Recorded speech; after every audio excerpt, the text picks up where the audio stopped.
जो कहती है कि शक्ति ही अधिकार है, मतलब माइट इज राइट।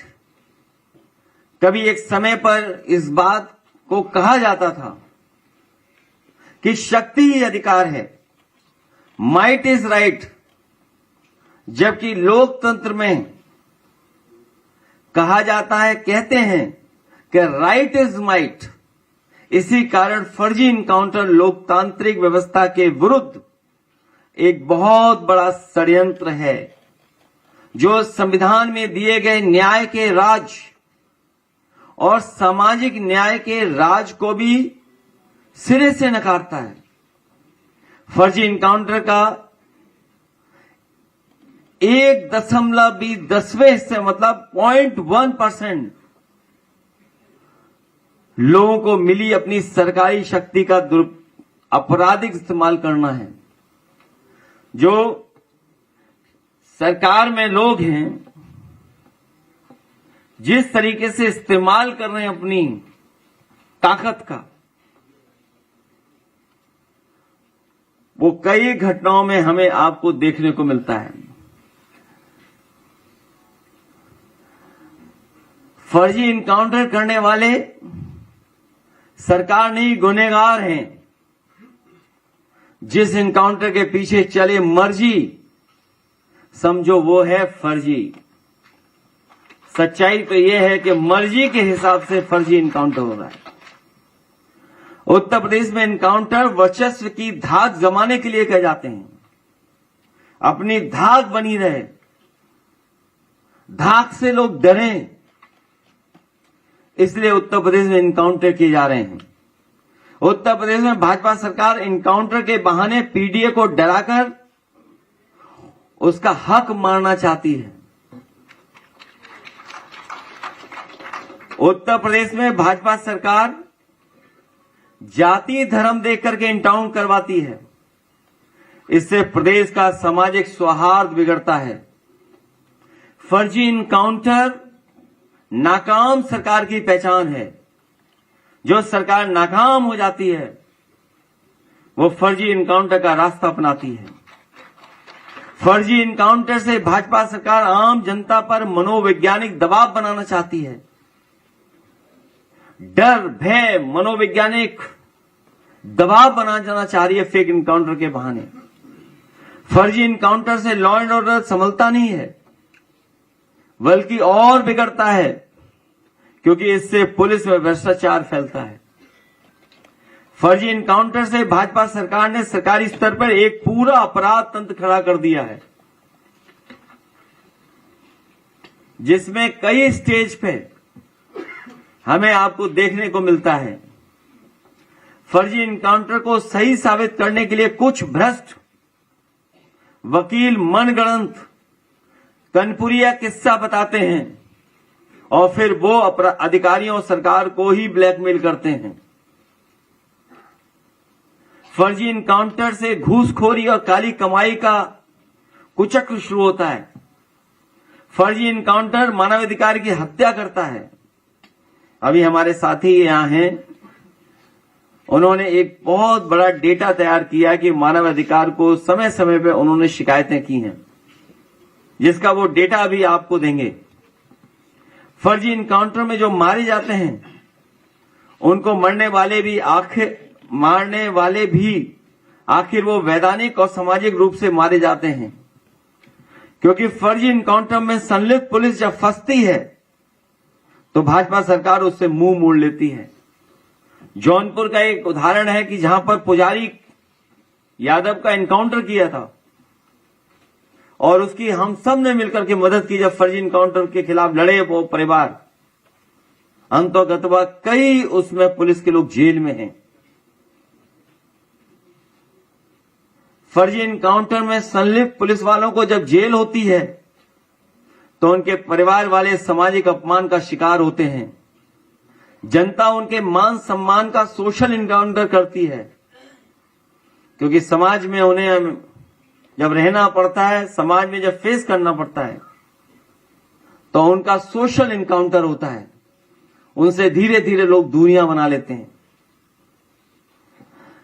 फर्जी इनकाउंटर में संलिप्त पुलिस वालों को जेल की घुटन भरी काल कोठरी के अंधेरे में जब तक ये समझ आता है कि भाजपा किसी की सगी नहीं है, तब तक बहुत देर हो चुकी होती है।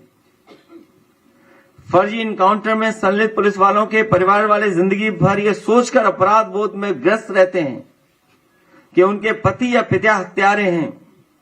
ये बात उनके मन मानस में ही इनकाउंटर कर देती है। वो समाज से कभी आंखें नहीं मिला पाते हैं और पूरी जिंदगी कुंठा में गुजारने के मजबूर हो जाते हैं।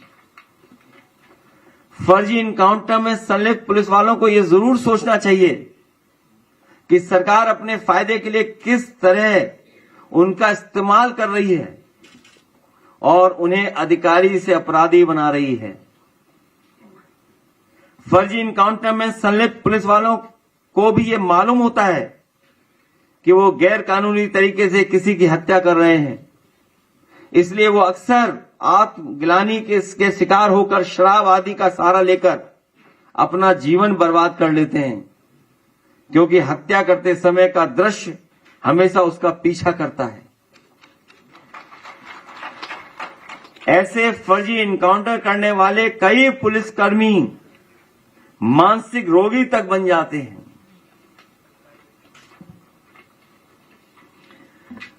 फर्जी इनकाउंटर में संलिप्त पुलिस वाले दूसरे को तो एक पल में मार देते हैं, लेकिन खुद सारी जिंदगी तिल तिल करके मरते हैं।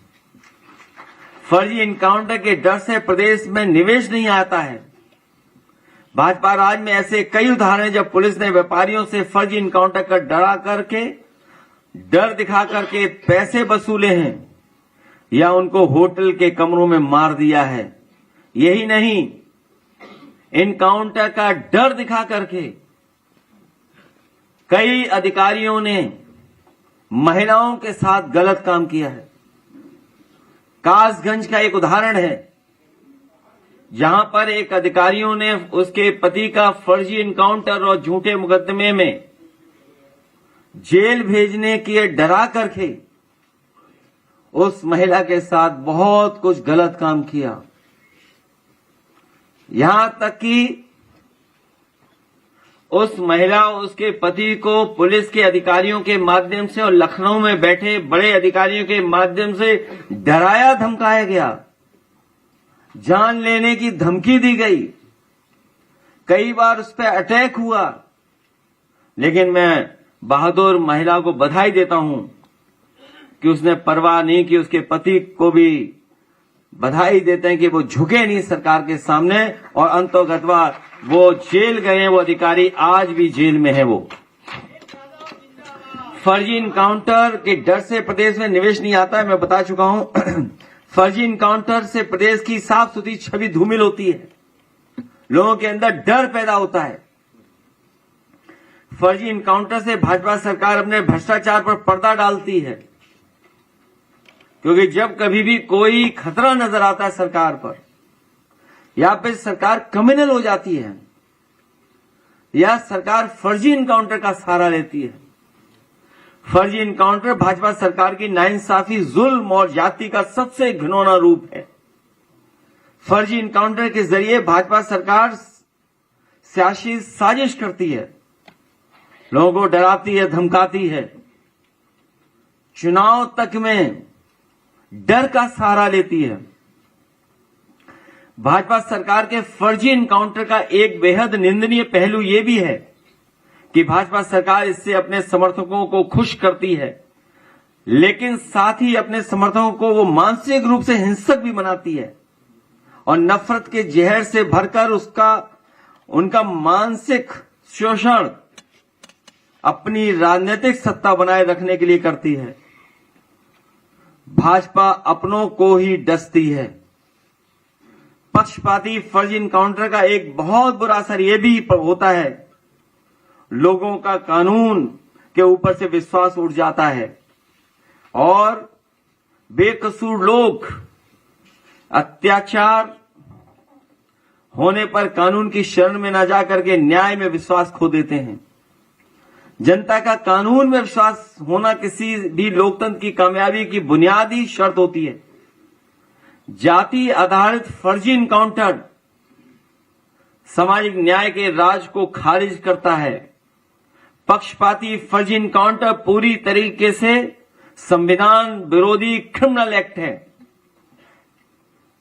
कस्टोडियल डेथ्स की भी एक तरह से फेक इनकाउंटर ही है।